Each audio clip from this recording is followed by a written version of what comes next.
Hello, welcome to this week's crypto astrology. I'm going to take a look at Bitcoin. I'm also going to take a quick look at silver. Actually, I'm going to look at silver first to give you guys a heads up on what's going on there because silver is actually lower, even lower today than it was just a few days ago. And despite all fundamentals that say we should go up and never look back, we're going down. So let's go take a look at silver real quick. Okay, here is the silver chart. And silver, as I said, has been dropping. The current price, you can't see it. It is 81.12, right? And has been quite a bit lower. The lowest it went was somewhere around 64 on this chart.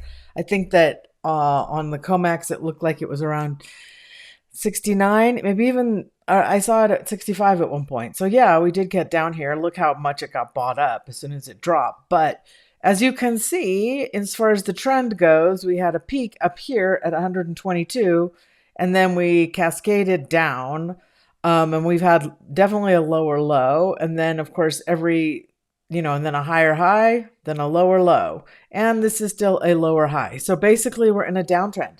So that means despite what's going on, despite all logic that says we should go back up, we can still drop lower. Okay, so will we go lower than this? Probably lower than 64. I had a long-term prediction about this, that when silver got above 100, they would smash it down. They would manage to crush it down again. And so that's what we're seeing. The crushing down of silver is how they're maintaining and keeping control over the entire financial system. So silver's really like the foundation of everything. So they have to keep it down, but they will lose control, right? That's going to happen sometime over the coming like weeks to months. All right. We don't have years. That's not going to happen. People are saying, oh, well, maybe by the end of 2026, we'll see $150 silver or whatever.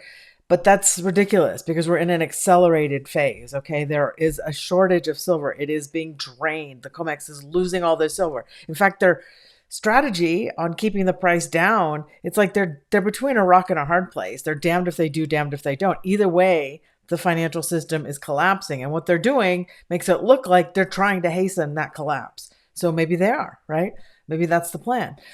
So yes, silver can go lower. Will you be able to catch it? That's the $1 million question. I don't know if you can catch it. It really depends on a lot of things. One of them being, what are the premiums at the bullion dealer shop? Will the bullion dealer still be able to supply it, right? There are some bullion dealers that can, some that are online. Maybe some local dealer will have it. Many will go out of business. There's changes being made to the silver rules on February 15th. So in just a few days this week, basically the end of this week, we're going to have a reporting law that changes. So it used to be if you bought more than $10,000 worth of silver, they had to automatically file and let the government know how much you bought. Now it's 3,000 or more. So, they also have suspicious activity. Like if you do 3 transactions on 3 different days that are just under $3,000, then they have to report on that as well. So, just be aware that they're trying to make sure that they can follow you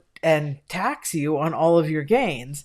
I'm not telling you not to pay taxes, but I do think that we're going to reach a point where people are going to sort of collectively rebel against a provably corrupted system. I mean, look at all this Epstein stuff. Clearly, the system is entirely running on corruption, okay?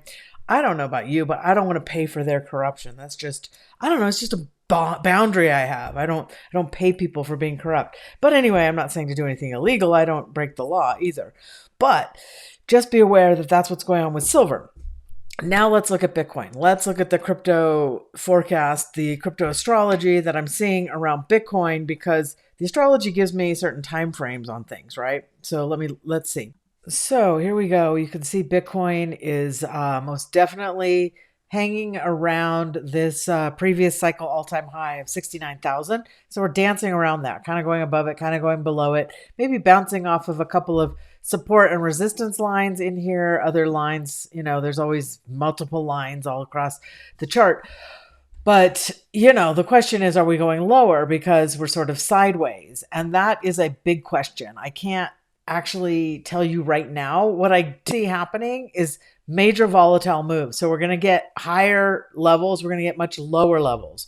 So I have a time frame for how long we can go sideways. There's a point at which we're going to have to make a huge move, either up or down. So the next move is explosive, either to the upside or the downside. Unfortunately, because of the way the astrology is right now, with the unpredictability of other asset classes and everything that's going on around everything, I can't tell you exactly whether this next move is huge to the upside or huge to the downside. But what I can tell you is it will be big.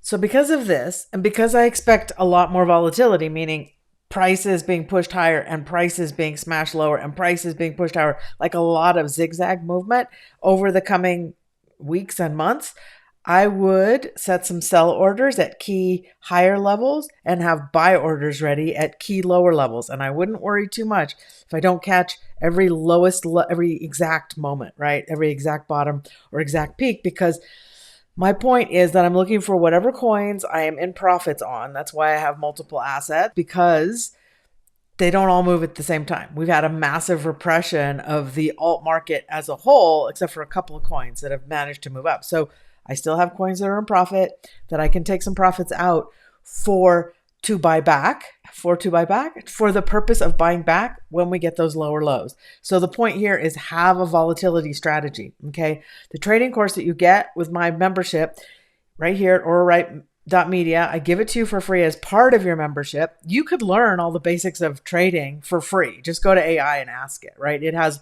all those basics. But if you want my insight and my experience, having been in this space since 2016, that's in my members area. Also, the key levels and the time frame of how long we're going to go sideways before we get our next explosive move. Okay. So, you've seen some levels. I just showed you a level where we dropped down to, and we could certainly drop down to that level again, right? This level that you guys, that we have talked, that we dropped to. This obviously is a key level, 61, because this is where the wicks were, bought up. Okay. So this might be a good level, but then there's other coins. If you want to, find levels for those coins, that's also another opportunity maybe to buy something. If we get an explosive move down, that doesn't mean we can't go a little bit lower, but really getting below this in any significant way is extremely bearish for the market. It's not good. So, the point is that if we get a nice upward move, if it takes us somewhere up here to one of these levels, we'd have to break through this level. We'd have to break through these levels. In order to be really bullish, we really have to come back up to this yellow level at almost $88,000, right? If we get above 80,000, then which is a good 20,000 from where we are. That's a God candle. That's a huge move. Could it happen? Yes. I'm not guaranteeing it. I'm just saying there are places, these are key places where there's going to be some sort of movement. Well, there'll at least be a bounce of some kind. So my strategy now is to have some kind of sell orders at higher levels with some coins. And then, of course, be prepared to buy in on deeper lows, okay? Because you don't have to catch every bottom, exact point or every top exact point. You just need to be in the ballpark if you're doing swing trades. Now, this is the kind of volatility I like for trading. This is the times I like to trade the market, when it's kind of volatile and making kind of big moves very quickly, because it just happens fast, right? So that's what I like. And I only pretty much swing trade. Some people love to day trade. That's not my philosophy, but you should know what your philosophy is. And my trading course helps you to identify what works for you and what your personal strategy should be, right? So, and of course, there's a lot of free information on the front page of my, in the blog section of my website. So go visit aurorite.media, take a look at what I have over there. I would suggest that the post I put up yesterday is essential for anybody who has children, cares about children, is looking to protect the children in their life. This is essential information. I can't speak about it here, but let's just say it has a relationship to the e-files, okay? As an astrologer, I have a broad amount of areas that I have information about. So this one is more about the safety of your actual life. Anyway, That's what I have for you this week. Happy profits if you can figure out how to make them. I mean, really, when you're in a downtrend, you could take a short position on a market. Just be careful. I mean, I think it's really dangerous to take leverage unless you absolutely 100% are very confident in what you're doing and know what you're doing with the market, because it's the fastest way to lose your shirt, your cousin's shirt, your wife's shirt, your husband's shirt, your children's shirt, all the shirts in your whole family very, very quickly, and the house and the dog and it's like a country song. Everything goes, you lose everything, right? So everything just goes. Be careful with leverage. So that's what I have for you guys this week. I will talk to you later. Make sure you subscribe. There's lots of stuff coming out. I have some stuff I'm going to be talking about with the whole AI tech kind of, guys, those tech gurus. I want to do some of their charts and take a look at them and give you some heads up on what's going on with them and why they think the way they do. So that's it. I will talk to you later. Have a good week. Bye-bye.